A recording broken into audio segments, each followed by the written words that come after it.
Muy buenas tardes, ¿cómo estamos?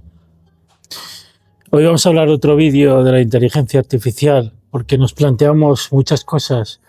Como vais a ver a continuación, un especialista en inteligencia artificial que habla con conocimiento de lo que puede pasar con el ser humano y sobre todo con el desempleo que viene de la inteligencia artificial que muchos desconocemos incluso. Of computer science. He educates people on the terrifying truth of AI and what we need to do to save humanity. In 2 years, the capability to replace most humans in most occupations will come very quickly. I mean, in 5 years, we're looking at a world where we have levels of unemployment we've never seen before. Not talking about 10%, but 99%. And that's without superintelligence, a system smarter than all humans in all domains. So it would be better than us at making new AI. But it's worse than that. We don't know how to make them safe. And yet we still have the smartest people in the world competing to win the race to superintelligence. But what do you make of people like Sam Altman's journey with AI? So a decade ago, we published guardrails for how to do AI right. They violated every single one. And he's gambling 8 billion lives on getting richer and more powerful. So I guess some people want to go to Mars, others want to control the universe. But it doesn't matter who builds it. The moment you switch to superintelligence, we will most likely regret it terribly. And then by 2045... Now this is where it gets interesting. As a technology which is beneficial for everyone, so I started work on making AI safer. Was there a particular moment in your career where you thought, oh my God? First 5 years at least, I was working on solving this problem. I was convinced we can make this happen, we can make safe AI. And that was the goal. But the more I looked at it, the more I realized every single component of that equation is not something we can actually do. And the more you zoom in, it's like a fractal. You go in and you find 10 more problems, and then 100 more problems. And all of them are not just difficult, they're impossible to solve. There is no seminal work in this field where, like, we solved this, we don't have to worry about this. There are patches. There are little fixes we put in place, and quickly people find ways to work around them. They jailbreak whatever safety mechanisms we have. So while progress in AI capabilities is exponential, or maybe even hyper-exponential, progress in AI safety is linear or constant. The gap is increasing. The gap between how capable the systems are and how well we can control them, predict what they're going to do, explain their decision-making. I think this is quite an important point because you said that we're basically patching over the issues that we find. So we're developing this core intelligence, and then to stop it doing things or to stop it showing some of its unpredictability or its threats, the companies that are developing this AI are programming in code over the top to say, okay, don't swear, don't say that rude word, don't do that bad thing. Exactly. And you can look at other examples of that. So HR manuals, right? We have those humans, they're general intelligences, but you want them to behave in a company. So they have a policy, no sexual harassment, no this, no that. But if you're smart enough, you always find a workaround. So you're just pushing behavior into a different, not yet restricted subdomain. We should probably define some terms here. So there's narrow intelligence, which can play chess or whatever. There's the artificial general intelligence, which can operate across domains. And then superintelligence, which is smarter than all humans in all domains. And where are we? So that's a very fuzzy boundary, right? We definitely have many excellent narrow systems, no question about it. And they are super intelligent in that narrow domain. So protein folding is a problem which was solved using narrow AI, and it's superior to all humans in that domain. In terms of AGI, again, I said, if we showed what we have today to a scientist from 20 years ago, they would be convinced we have full-blown AGI. We have systems which can learn, they can perform in hundreds of domains, and they're better than human in many of them. So you can argue we have a weak version of AGI. Now, we don't have superintelligence yet. We still have brilliant humans who are completely dominating AI, especially in science and engineering. But that gap is closing so fast. You can see, especially in the domain of mathematics. 3 years ago, large language models couldn't do basic algebra. Yo, ¿no? pero se nos plantean muchas preguntas. Preguntas que no resolvemos por mucho que meditemos. La inteligencia artificial, según él, puede destruir al ser humano, ¿no? Porque algún día puede que no nos necesite, y controlar la inteligencia artificial, según él, es muy difícil. Hay desconocimientos que yo tengo como cualquier otra persona, ¿no? Porque muchas veces dices, vale, si la inteligencia artificial puede llegar a tener en sí mismo inteligencia para tomar decisiones propias, tiene sus cosas buenas, ¿no? Que nadie la puede manipular. Pero tiene también sus cosas malas, que podría tomar decisiones desastrosas para la humanidad. Entonces, claro, si luego, por otro lado, lo pueden manipular los políticos o las élites, que son los que realmente tienen el dinero para poder invertir, para poder controlar todas esas máquinas, porque no olvidemos que las empresas cuestan dinero y las que fabrican los robots son con inversiones de las élites. Entonces nos planteamos el hecho de que si realmente lo pueden manipular o controlar, podríamos ir a un mundo donde la clase media esté totalmente controlada, ¿no? Entonces, hay dos posibilidades, una que no se controle los robots, la inteligencia artificial, y otra que esté controlada. No sé cuál de las dos puede ser peor, porque si realmente la controlan, estamos jodidos. Y si no la controlan, estamos más jodidos también. Entonces, desde mi punto de vista, siempre es mejor que no esté controlado, como el Internet. Pero ya hemos visto que Internet al principio no estaba controlado y luego los intereses de los estados por recaudar, empresas que tenían que digitalizarse, pues al final Internet está controlada por todos los sitios. Y cada vez más. Las monedas digitales parece que ser algo que no pueden controlar, en teoría. El blockchain.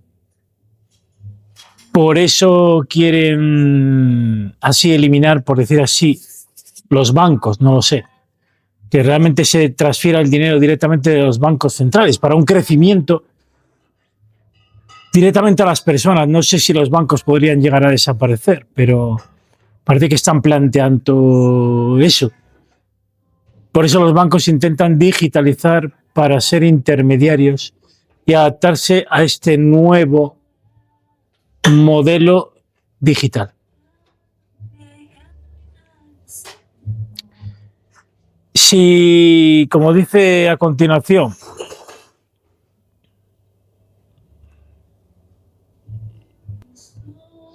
disculpar por el ruido de fondo. Si, como dicen a continuación, el experto en inteligencia artificial, que el 90% de los trabajos dentro de 10 años en el mundo podrían desaparecer. Igual, según él, igual que pasó en la pandemia, dentro de 10 años crearán algo, un colapso, para que el 90% de la población no trabaje. O sea, según él, la productividad ya no será necesaria, implantarán posiblemente, aunque no lo dice él, pero lo plantea, ¿no? Indirectamente, que se instale una renta básica, ¿no? Si el 90% de la gente no trabaja, según él, y no él, sino la mayor parte de los economistas y expertos informáticos, cuando los robots y la inteligencia artificial puedan, por decir así, desplazarse, harán el 90% de trabajos repetitivos, ¿no? Que son la mayoría. Y sobre todo por el envejecimiento de la población, el poco nacimiento de niños, vamos a un mundo totalmente digital, ¿no? Totalmente en el que en el trabajo no será necesario, según él. Solamente aquellos puestos de trabajo que no sean repetitivos, que son muy pocos. Aunque hay otros que plantean que se crearán otros nuevos puestos de trabajo. Como está pasando ahora con YouTube, que antes no existían los youtubers, por decir así, ¿no? Pero siempre creemos que los empleos que se destruirán serán más de los que se creen.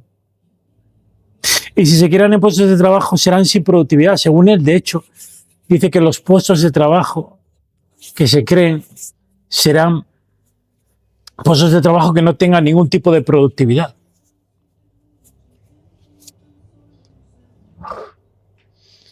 Por eso podemos ir a un mundo económicamente donde la inflación no deje de subir. Podría pasar eso. Podemos ir a un mundo que la inteligencia artificial va tan rápido, más rápido de lo que ocurre ahora en la economía, que la inflación sea constante. El dinero te lo darán y tendrás un tiempo limitado para gastar ese dinero, si no te lo quitarán. Eso es lo que plantean todos los especialistas.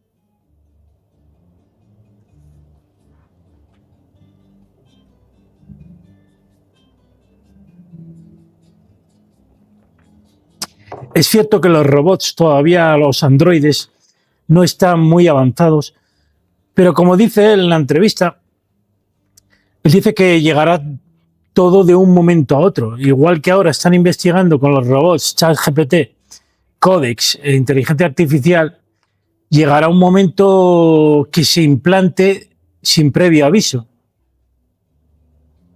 Lo mismo que ocurrió con Internet. Acordaros cuando Internet no existía y de repente de un día para otro todo el mundo tenía Internet en sus casas, ¿no? Pues esto básicamente va a ser lo mismo.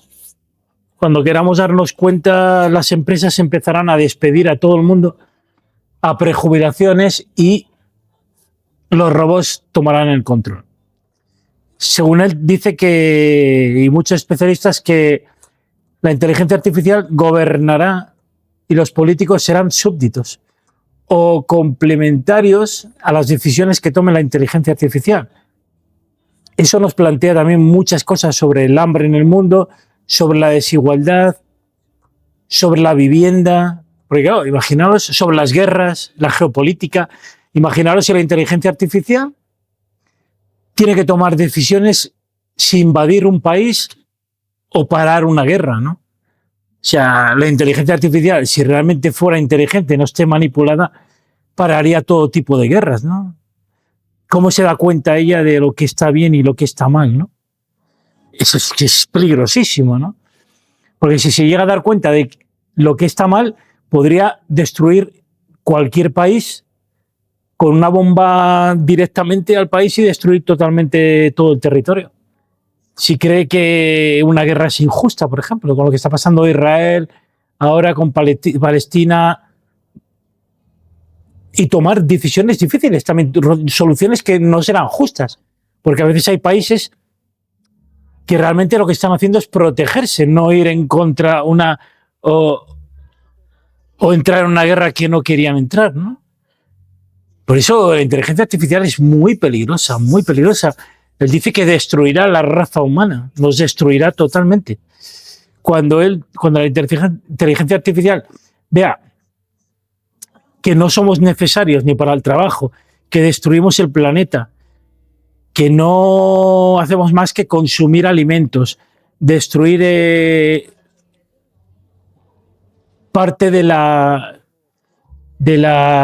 biosfera, eso hará que la inteligencia artificial pueda pensar que no somos necesarios. Y totalmente destruirnos. Nos puede destruir, como dicen algunos, no con una bomba nuclear, sino creando un virus y destruyendo toda la raza humana. Porque no olvidemos que la inteligencia artificial es súper inteligente, mucho más que nosotros. Sí, se las he dejado a ellas, mochilas negras. Es por eso Multiplying 3-digit numbers was a challenge. Now they're helping with mathematical proofs. They're winning mathematics Olympiads, competitions. They're working on solving millennial problems, hardest problems in mathematics. So in 3 years, we closed the gap from subhuman performance to better than most mathematicians in the world. And we see the same process happening in science and in engineering. You have made a series of predictions and they correspond to a variety of different dates. I have those dates in front of me here. What is your prediction for the year 2027? We're probably looking at AGI as predicted by prediction markets and tops of the labs. So we'd have artificial general intelligence by 2027. And how would that make the world different to how it is now? So if you have this concept of a drop-in employee, you have free labor, physical and cognitive, trillions of dollars of it. It makes no sense to hire humans for most jobs. If I can just get, a $20 subscription or a free model to do what an employee does, first, anything on a computer will be automated. And next, I think humanoid robots are maybe 5 years behind. So in 5 years, all the physical labor can also be automated. So we're looking at a world where we have levels of unemployment we've never seen before. I'm not talking about 10% unemployment, which is scary, but 99%. All you have left is jobs where, for whatever reason, you prefer another human would do it for you. But anything else can be fully automated. It doesn't mean it will be automated in practice. A lot of times, technology exists, but it's not deployed. Video phones were invented in the 70s. Nobody had them until iPhones came around. So we may have a lot more time with jobs and with world which looks like this. Mm-hmm. But capability to replace most humans in most occupations will come very quickly. Okay, so let's try and drill down into that and stress test it. So a podcaster like me, would you need a podcaster like me? So let's look at what you do. You prepare, you ask questions, you ask follow-up questions, and you look good on camera. Thank you so much. Let's see what we can do. Large language model today can easily read everything I wrote and have very solid understanding. Better. I assume you haven't read every single one of my books. No. That thing would do it. It can train on every podcast you ever did. So it knows exactly your style, the types of questions you ask. It can also find correspondence between what worked really well, like this type of question really increased views. This type of topic was very promising. So it can optimize, I think, better than you can because you don't have a data set. Of course, visual simulation is trivial at this point. So you can make a video within seconds of me sat here and... So we can generate videos of you interviewing anyone on any topic very efficiently, and you just have to get likeness, approval, whatever. Are there many jobs that you think would remain in a world of AGI? If you're saying AGI is potentially going to be here, whether it's deployed or not, by 2027, what kind... And then, okay, so let's take out of this any physical labor jobs for a second. Are there any jobs that you think a human would be able to do better in a world of AGI still? So that's the question I often ask people. In a world with AGI, and I think almost immediately we'll get superintelligence as a side effect. So the question really is, in a world of superintelligence, which is defined as better than all humans in all domains, what can you contribute? And so you know better than anyone what it's like to be you. You know what ice cream tastes to you. Can you get paid for that knowledge? Is someone interested in that? Maybe not a big market. There are jobs where you want a human. Maybe you're rich and you want a human accountant for whatever historic reasons. Old people like traditional ways of doing things. Warren Buffett would not switch to AI. He would use his human accountant. But it's a tiny subset of a market. Today, we have products which are man-made in US as opposed to mass-produced in China. And some people pay more to have those. But it's a small subset. It's almost a fetish. There is no practical reason for it. And I think anything you can do on a computer could be automated using that technology. You must hear a lot of rebuttals to when you say it, because people experience a huge amount of mental discomfort when they hear that their job, their career, the thing they got a degree in, the thing they invested $100,000 into is going to be taken away from them. So their natural reaction, for some people, is that cognitive dissonance that, no, you're wrong. AI can't be creative. It's not this. It's not that. It'll never be interested in my job. I'll be fine because. You hear these arguments all the time, right? It's really funny. I ask people, and I ask people in different occupations. I'll ask my Uber driver, are you worried about self-driving cars? And they go, no. No one can do what I do. I know the streets of New York. I can navigate like no AI. I'm safe. And it's true for any job. Professors are saying this to me. Oh, nobody can lecture like I do. Like, this is so special. But you understand it's ridiculous. We already have self-driving cars replacing drivers. That is not even a question if it's possible. It's like, how soon before you're fired?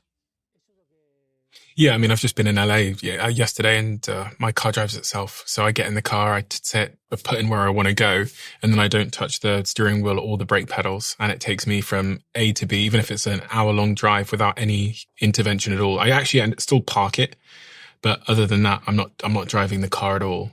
I mean, obviously in LA we also have Waymo now, which means you order it on your phone, and it shows up with no driver in it and takes you to where you want to go. Oh yeah.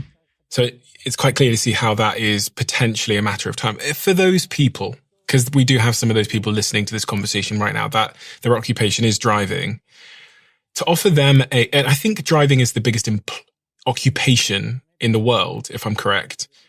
I'm pretty sure it is the biggest occupation in the world. One of the top ones, yeah. What would you say to those people? What should they be doing with their lives? Should they be retraining in something, or what time frame? So that's the paradigm shift here. Before, we always said this job is going to be automated, retrained to do this other job. But if I'm telling you that all jobs will be automated, then there is no plan B. You cannot retrain. Look at computer science. 2 years ago, we told people, learn to code. You are an artist, you cannot make money, learn to code. Then we realized, oh, AI kind of knows how to code and getting better. Become a prompt engineer. You can engineer prompts for AIs. It's going to be a great job. Get a 4-year degree in it. But then we're like, AI is way better at designing prompts for other AIs than any human. So that's gone. So I can't really tell you right now the hardest thing is design AI agents for practical applications.